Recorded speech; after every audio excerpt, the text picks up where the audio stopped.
Dead Tomorrow by Peter James, narrated by David Bowcombe. Chapter 1. Susan hated the motorbike. She used to tell Nat that bikes were lethal, that riding a motorcycle was the most dangerous thing in the world, over and over again. Nat liked to wind her up by telling her that actually, statistically, she was wrong. That in fact the most dangerous thing you could do was go into your kitchen. It was the place where you were most likely to die. He saw it for himself every day of his working life as a senior hospital registrar. Sure, there were some bad accidents on motorbikes, but nothing compared with what happened in kitchens. People regularly electrocuted themselves sticking forks into toasters, or died from broken necks after falling off kitchen chairs, or choked, or got food poisoning. He liked, in particular, to tell her the story of one victim who had been brought into A&E at the Royal Sussex County Hospital, where he worked, or rather, overworked, who had leaned into her dishwasher to unblock it and got stabbed through the eye by a boning knife. Bikes weren't dangerous, not even ones like his monster red Honda Fireblade, which could hit 60 miles an hour in 3 seconds, he liked to tell her. It was other road users who were the problem.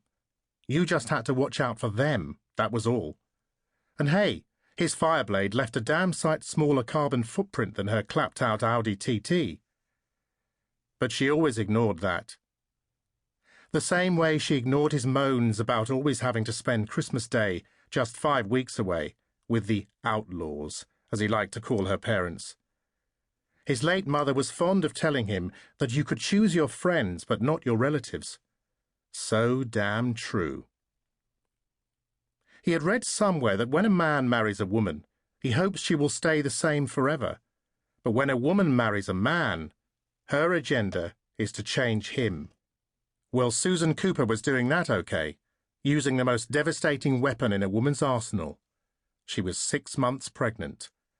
And sure, of course, he was proud as hell, and ruefully aware that shortly he was going to have to get real. The Fireblade was going to have to go and be replaced by something practical, some kind of estate car or people carrier. And to satisfy Susan's social and environmental conscience, a sodding diesel-electrical hybrid, for God's sake. And how much fun was that going to be? Having arrived home in the early hours, he sat yawning at the kitchen table of their small cottage at Rodmell, 10 miles from Brighton, staring at the news of a suicide bombing in Afghanistan on the breakfast show. It was 8:11 according to the screen, 8:09 according to his watch, and it was the dead of night according to his mental alertness. He spooned some shreddies into his mouth, swilled them down with orange juice and black coffee before hurrying back upstairs.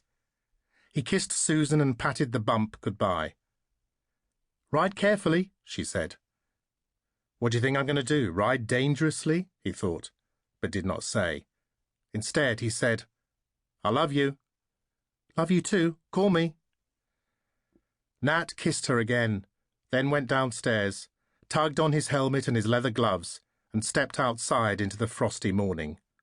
Dawn had only just broken as he wheeled the heavy red machine out of the garage, then swung the door shut with a loud clang. Although there was a ground frost, it had not rained for several days, so there was no danger of black ice on the roads. He looked up at the curtained window, then pressed the starter button of his beloved motorbike for the last time in his life.